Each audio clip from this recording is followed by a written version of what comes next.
These are someone's dreams. Dreams that happened. Flight was a vision, and it had to wait until the 20th century to happen.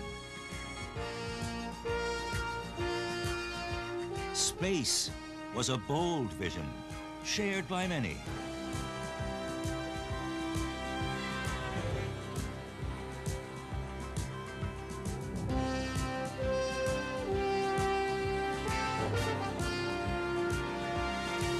And that vision took us to the stars.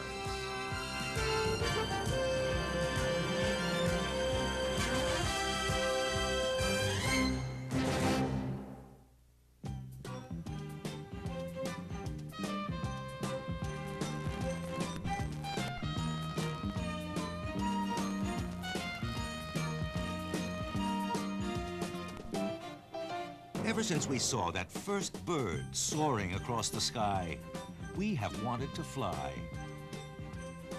Early attempts went poorly, and some were disastrous. It wasn't until the Wright brothers, Orville and Wilbur, had their historic flight at Kitty Hawk, North Carolina, that the wingless species of Homo sapiens began to control flight. In 1903, we took that great leap which was going to lead us to the stars. Orville and Wilbur built and flew a machine which raised itself by its own power, flew forward without reduction of speed, and landed at a point as high as that from which it started. 1918. President Wilson inaugurates our first airmail service between Washington, Philadelphia, and New York. Hours after these ceremonies, the pilot phoned from nearby Maryland to report that he was lost. He made his way back to Washington, where the mail was rerouted to New York by train. Not exactly a red letter day, but it was a beginning. In 1923, two young Army lieutenants, Oakley Kelly and John McCready, stirred the nation with the first non-stop transcontinental flight.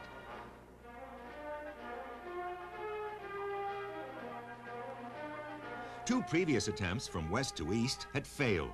The Rocky Mountains proved to be a stumbling block. By using up most of their fuel before they reached the Rockies, Kelly and McCready made it over with plenty to spare, bringing us all one step closer to the stars. Aviation came of age in 1927 with the flight of Charles Lindbergh. Alone, solo from New York to Paris. The world held its breath while the young airmail pilot from St. Louis matched his courage and his plane against impossible odds.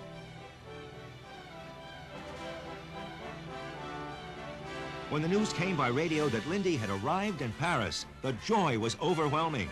The airplane was no longer a toy. It was the wave of the future. The president sent a destroyer to bring Lucky Lindy home. His reception was overwhelming. He was the boy next door who had made good, had made us all feel proud. Presented with the highest honors by President Coolidge, Lindbergh told of French affection for the U.S. and how they wanted him to deliver that message to his countrymen.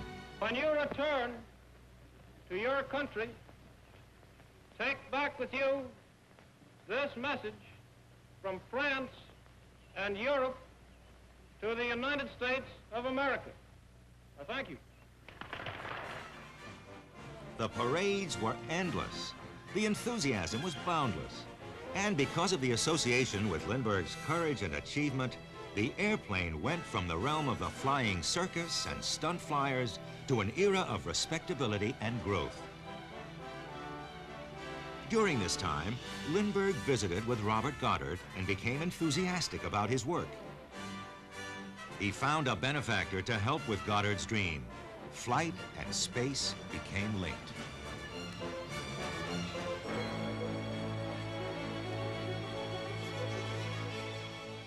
In 1929, he married Anne Morrow, the beautiful daughter of our ambassador to Mexico.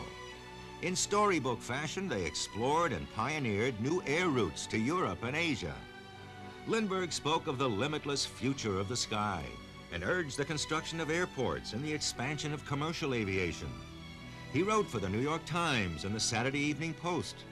With the birth of their son, Charles Augustus III, in 1930, the Lindberghs seemed to have it all. They began to enjoy their magnificent new home in Hopewell, New Jersey, and had visions of privacy out in the forested countryside.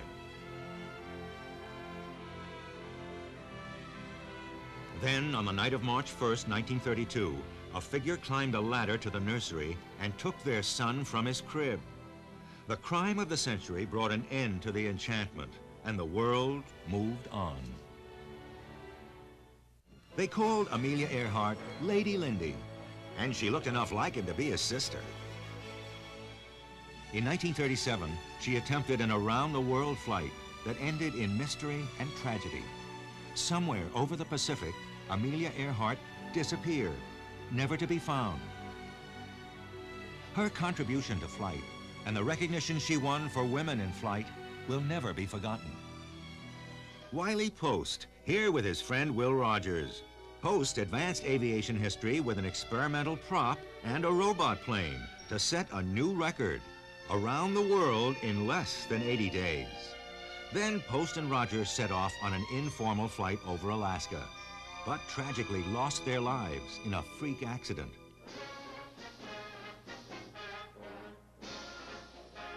In 1938, Ambassador Joseph Kennedy welcomed Douglas Wrong-Way Corrigan to London.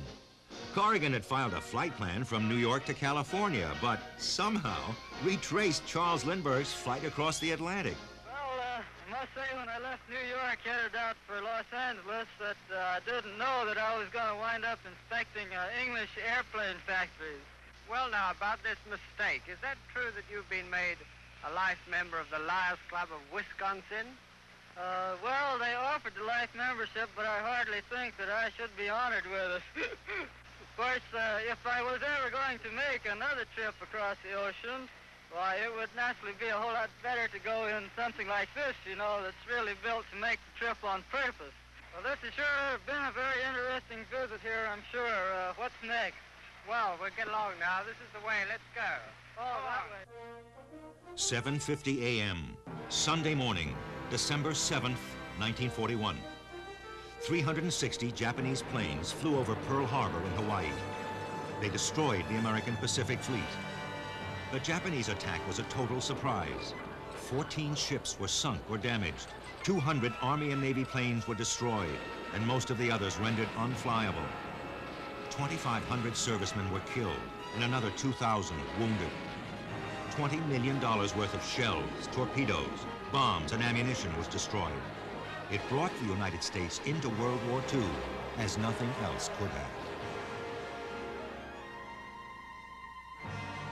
The aircraft carrier Hornet, under the command of Lieutenant Colonel Jimmy Doolittle.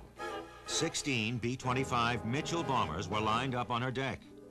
The crews had learned how to take off despite the impossibly short taxi area. 4 months after Pearl Harbor, they flew 800 miles to Tokyo and released their bombs. The first blow toward the long-distant victory over the Japanese war machine. 1943. On our other front, the war in Europe. B-24 Liberator bombers took off from bases in Africa. They were going after the Nazi oil supply, the most important single source in Romania, the oil fields and refineries at Ploesti. 200 planes took part in this single raid, flying 2,700 miles at treetop height in the hope of confusing the enemy. Almost half of the enemy oil complex was destroyed. 54 of our planes were down, and about double that number of the enemy's. We were whittling away at the Luftwaffe, especially one man, a celebrated ace whose career as a fighter pilot led him into the work which helped conquer space.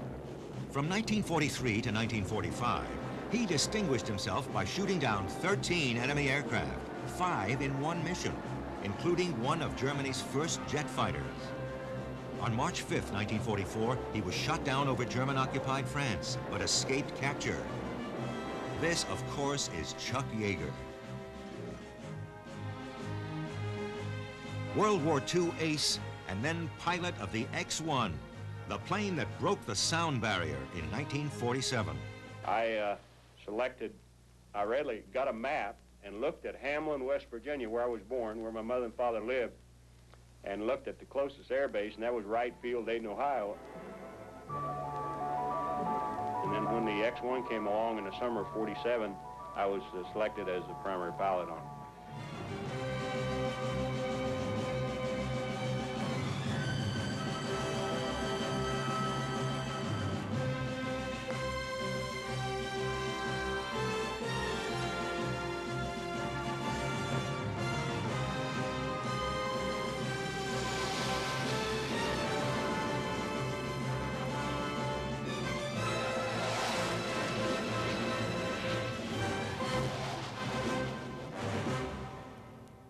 This is the Russian Sputnik, the first man-made rocket to travel into space. It happened on October 4th, 1957. It was empty. Then on November 3rd, just 1 month later, the Soviets launched Sputnik 2. It carried a passenger, an 11-pound female dog named Laika, who died during the flight. The Russians sent more dogs and basked in the congratulations of the scientific world.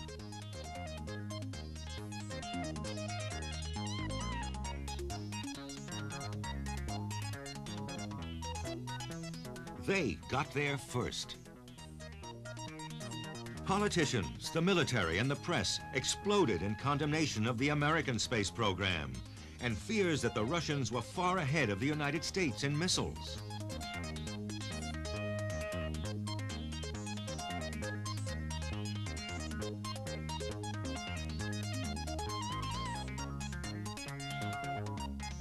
President Eisenhower appointed an educational administrator to see that priority would be given to scientific education.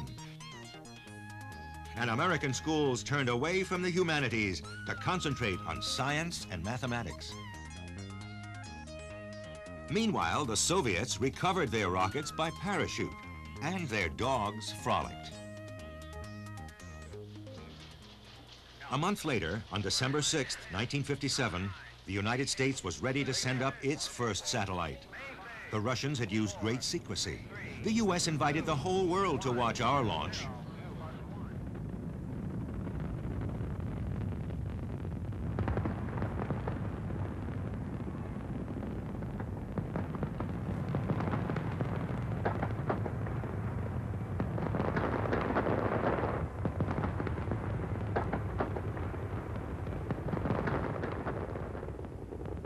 The 3¼ pound Vanguard rose less than 5 feet when the first and second stage rockets exploded. The Vanguard itself was undamaged. May 25th, 1961. I therefore ask the Congress, above and beyond the increases I have earlier requested for space activities, to provide the funds which are needed to meet the following national goals.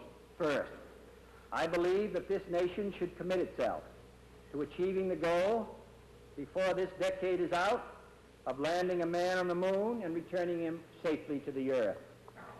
No single space project in this period will be more impressive to mankind or more important for the long-range exploration of space, and none will be so difficult or expensive to accomplish.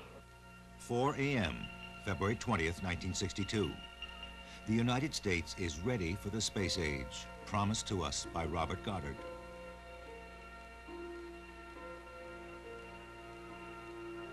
4:30 a.m. John Glenn prepares to become the first American to orbit the Earth in space.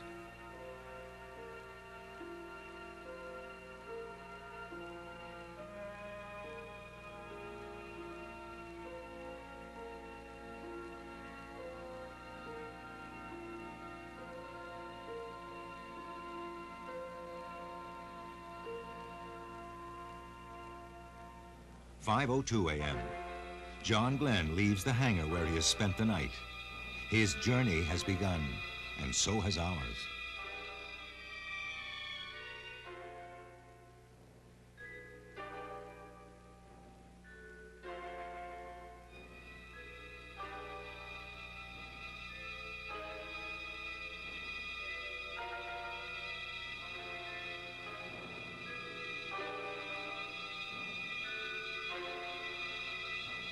"5:20 a.m. An elevator will now carry Glenn to the top of the tall tower housing the Atlas missile, ready to thrust him into space. Recall the words of Robert Goddard in 1936. What heights can be reached? I am rather reluctant to specify, but this is a new means of transportation.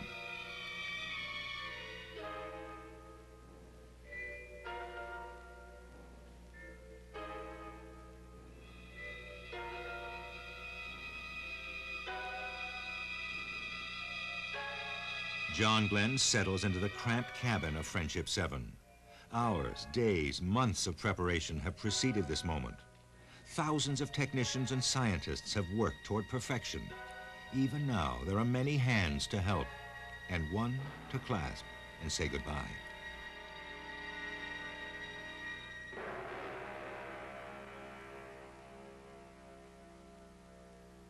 Countdown. We are now at the realization of thousands of dreams. Goddards in Roswell, Yeagers and Kennedys and von Brauns, and the countless engineers and technicians and people from Maine to Oregon who have supported the effort. 5, 4, 3, 2, 1.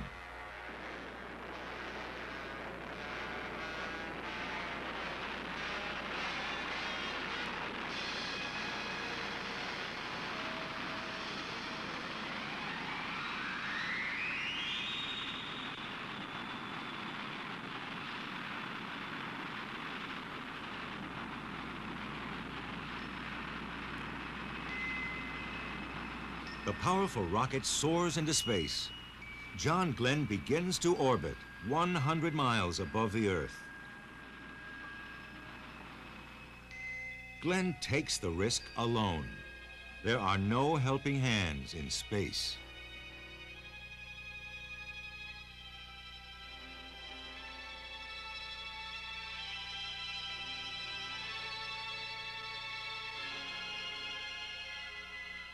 "2:58 p.m.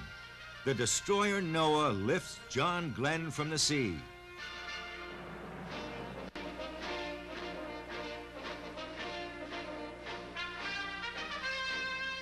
John Glenn is a hero once again. There were, after all, 59 missions as a fighter pilot in World War II, and 63 more during the Korean War. There were 5 distinguished flying crosses.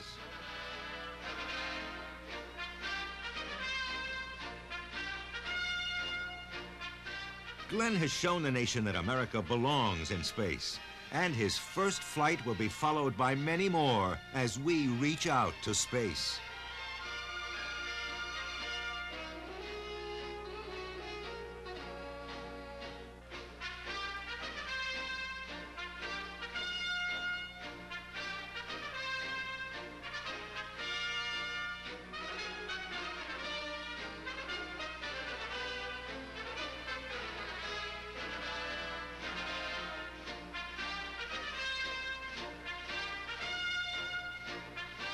John Glenn can now rejoice in the thrill of achievement, and his fellow astronauts await their turn.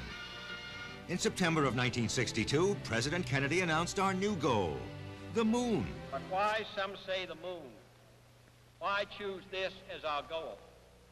And they may well ask, why climb the highest mountain? Why, 35 years ago, fly the Atlantic? Why does Rice play Texas? We choose to go to the moon. We choose to go to the moon.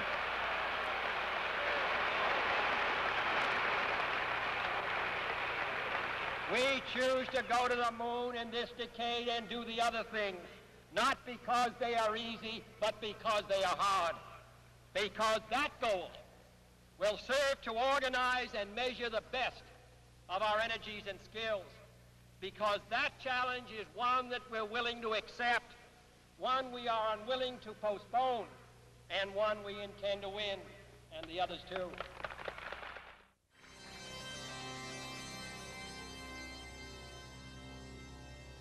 This is a Saturn V rocket on Launch Pad 39A of Florida's John F. Kennedy Space Center.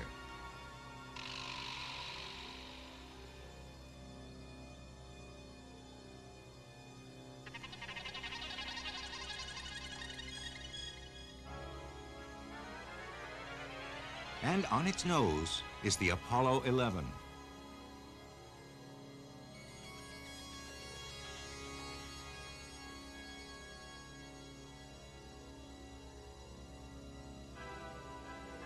It is crewed by Michael Collins, who will pilot the command module alone, while the moon landing is made by Edwin Buzz Aldrin, who will pilot the lunar module, and the commander of the mission, Neil Armstrong. It is July 16th, 1969. The three men are part of the team that started with Alan Shepard and John Glenn, now responding to John F. Kennedy's call to reach the moon. As others before them, they prepare for liftoff. It comes at 32 minutes past the hour of 9 a.m. Eastern Daylight Time.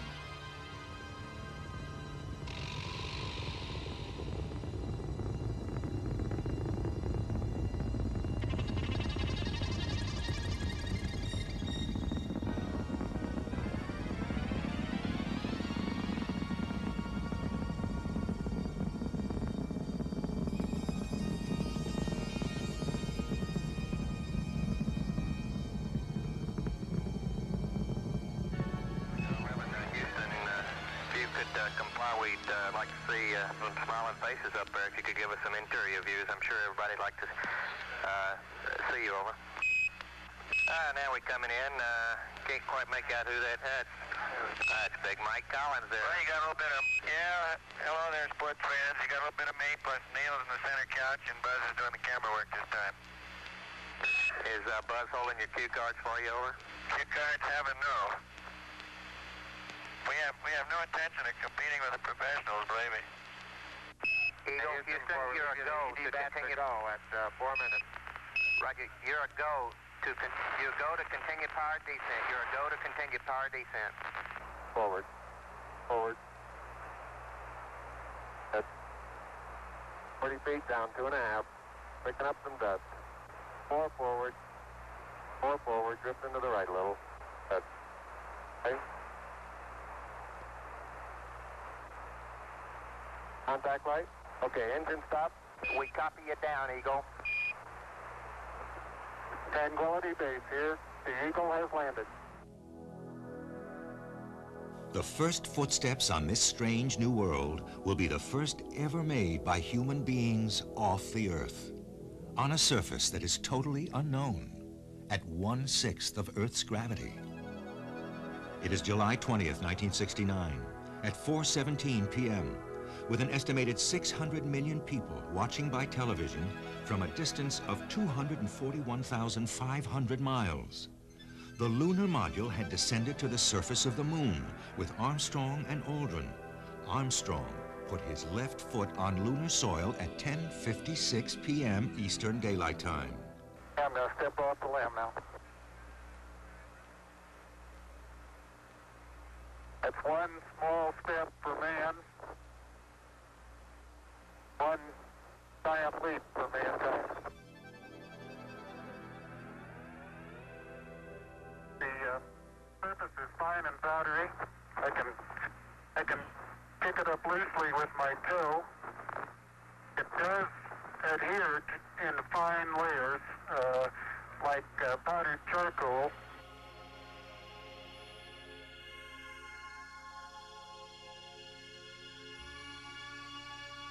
They left the moon the next day and returned to Earth on July 24th.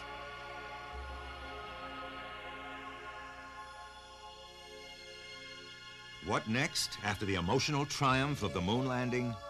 More moon landings, of course, and then the unveiling of the next step in the careful planning of the National Aeronautics and Space Administration. This is Skylab 3. Could humans function well during long periods of weightlessness? Yes, they could. Captain Alan Bean commanded a crew of 3, including Jack Lousma and Owen Garriott, who opened the way for the space shuttle experiments and also seemed to have a lot of fun. The Space Shuttle Columbia. It is April 12, 1981. 20 years to the day since Yuri Gagarin became the first human to travel into space. This will be the first trip of a spaceship designed to return to Earth to be used again. A crew of 2. Commander John Young, age 50, a veteran of 4 space flights, including a moonwalk, and pilot Robert Crippen, making his first space flight after 15 years in the astronaut program. It is a smoothly polished procedure now, after years of flight into space, but this is yet another first, perhaps the biggest, and once again, the entire world is watching Launchpad 39A.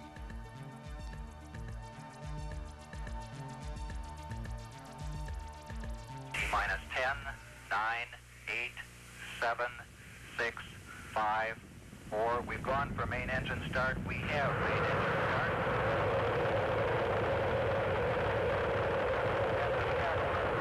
Liftoff of America's first space shuttle. And the shuttle has cleared the tower.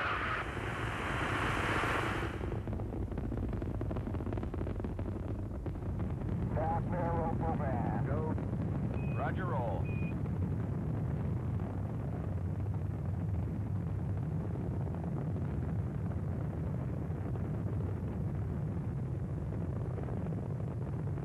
Roll program complete. Roger, roll complete.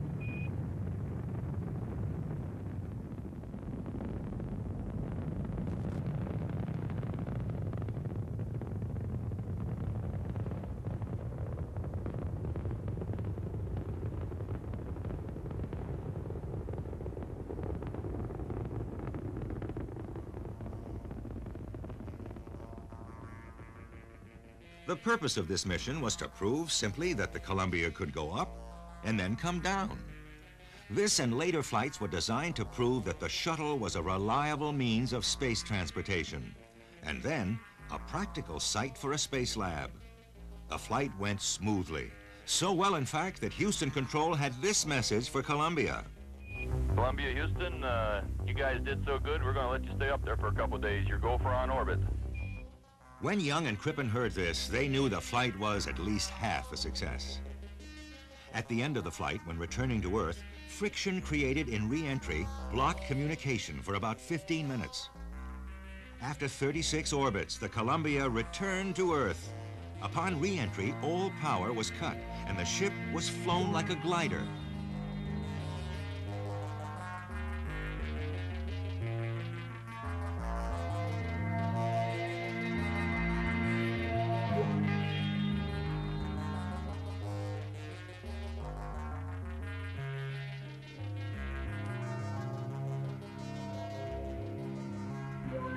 You're coming. You're down. 50 feet. 40, 30, 20, 10, 5, 3, 2, 1. Touchdown. Those gears, 10 feet. 5, 4, 3, touchdown. Houston, Columbia's on the roll. Welcome home, Columbia. Beautiful, beautiful. As pilot Crippen exulted after the flight, I think we're back in the space business to stay.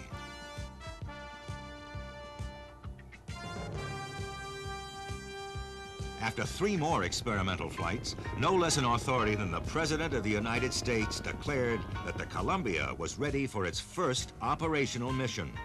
The date was set for November 1982. Beginning with the next flight, the Columbia and her sister ships will be fully operational, ready to provide economical and routine access to space for scientific exploration, commercial ventures, and for tasks related to the national security. Simultaneously, we must look aggressively to the future by demonstrating the potential of the shuttle and establishing a more permanent presence in space. We have main engine ignition. 3, 2, 1, and solid motor ignition and liftoff. Liftoff of the first operational space shuttle mission with 2 satellites on board, and the shuttle has cleared the tower.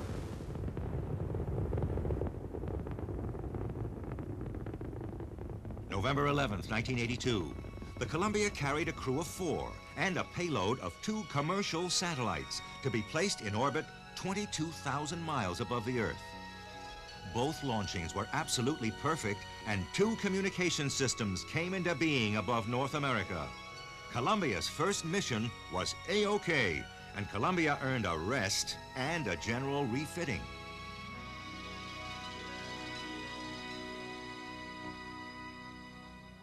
This is the new shuttle, named the Challenger. Its most important mission was America's first spacewalk in 9 years. Astronauts Story Musgrave and Donald Peterson spent 4 hours roaming around the open cargo bay, testing their new, improved spacesuits with self-contained life support units, which eliminated the need for the earlier lifelines. The new suits were called extravehicular mobility units and proved to be mighty handy in later flights.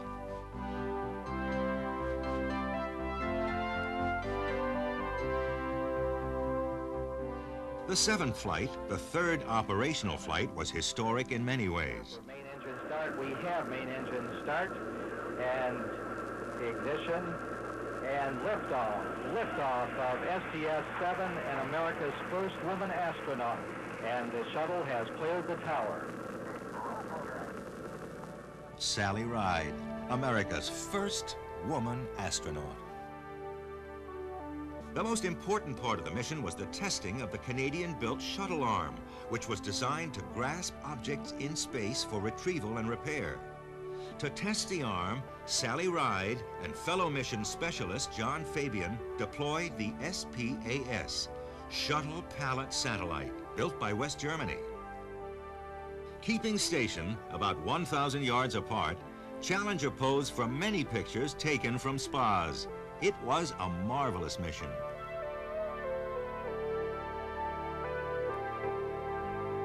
Challenger's 3rd flight was spectacular, as night liftoffs always are. 2:32 a.m. on the morning of August 30th, 1983.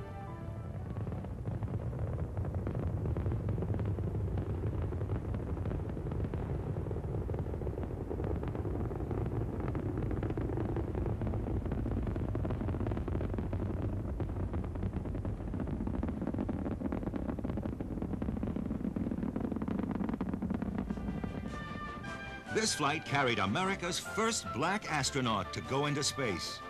Colonel Guillaume Bluford and his wife Linda were given an enthusiastic reception by the crowd. Because it's a fabulous experience. I had a good time. It really is a dynamite experience, and I really enjoyed sharing it with the crew of STS-8. I'm also impressed with the machine that we're flying, and I think we as NASA people and contractors should all be very proud of the space shuttle, because I think it's a very dynamic, capable vehicle that'll be doing lots of good work for the next 10 or 15 years.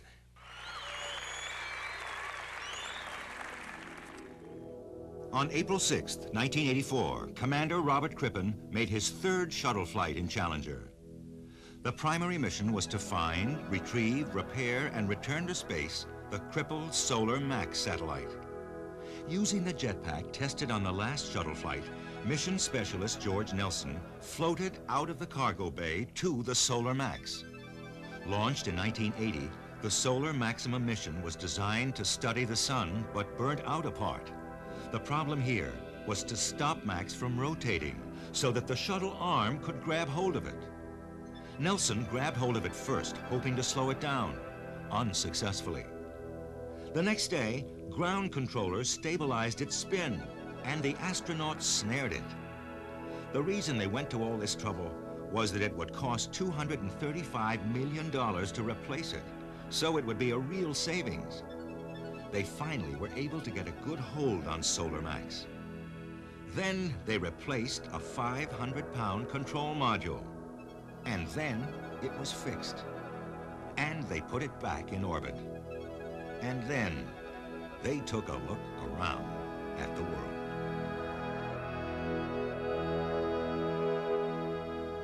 Crippen and crew then demonstrated the wonders of weightless eating.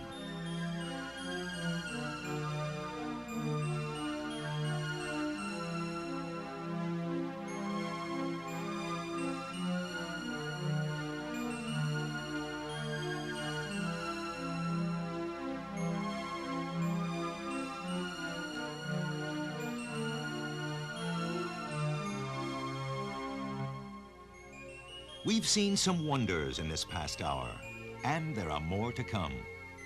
Perhaps cities in the skies with commuter shuttles. Perhaps visits to other planets and even to far galaxies will be possible. It takes bold vision, but vision made space possible. We hadn't reached the moon when this speech was made. But if I were to say, my fellow citizens, that we shall send to the moon 240,000 miles away from the control station in Houston, a giant rocket more than 300 feet tall, the length of this football field, made of new metal alloys, some of which have not yet been invented, capable of standing heat and stresses several times more than have ever been experienced, fitted together with a precision better than the finest watch, carrying all the equipment needed for propulsion, guidance, control, communications, food, and survival on an untried mission to an unknown celestial body, and then return it safely to Earth, re-entering the atmosphere at speeds of over 25,000 miles per hour, causing heat about half that on the temperature of the sun, almost as hot as it is here today, and do all this, and do all this, and do it right, and do it first before this decade is out, then we must be bold.